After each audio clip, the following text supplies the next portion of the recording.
Halloween has now become an important international celebration in October of every year.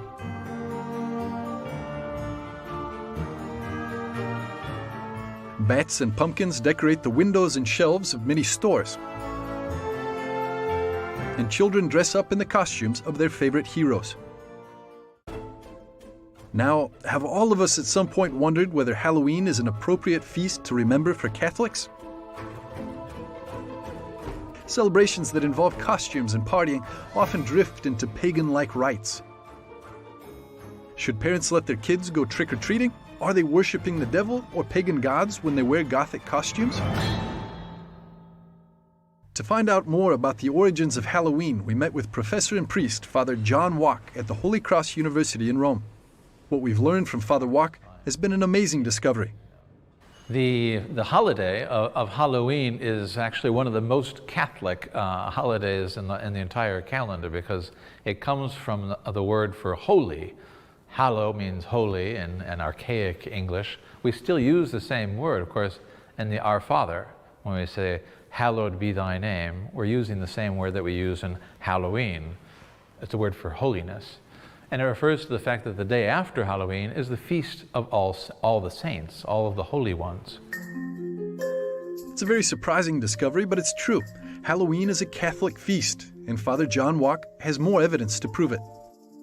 But even the date on which we celebrate Halloween and the Feast of All Saints has to do with Rome, actually. It was a pope in the 8th century who dedicated a chapel in the old Basilica of St. Peter's to all the saints. And he moved the Feast of All the Saints to November 1st because that was the date of the dedication of this chapel in St. Peter's Basilica. If Halloween is a Catholic feast, why then do the celebrations often have to do with pagan and Gothic themes? The custom of dressing up for Halloween probably has its roots in two different ancient customs. One is simply guising, which was a medieval custom. Usually it was done by children who would dress up in different costumes, and they would go door to door asking for sweets. The other custom has to do with frightening off evil spirits, and that's where you would have the justification for dressing up in frightening costumes.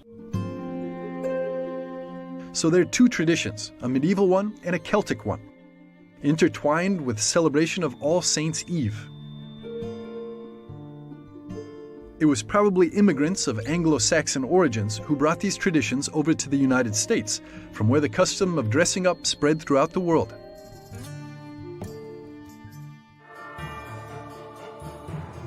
Halloween ought to be celebrated, right?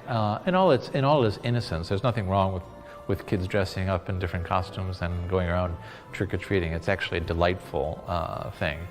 But without forgetting its connection with the Feast of All Saints, right, and the next day, and taking seriously that it's the vigil of a great feast day, and reminding ourselves and especially children so that they grow up aware of the true meaning of Halloween.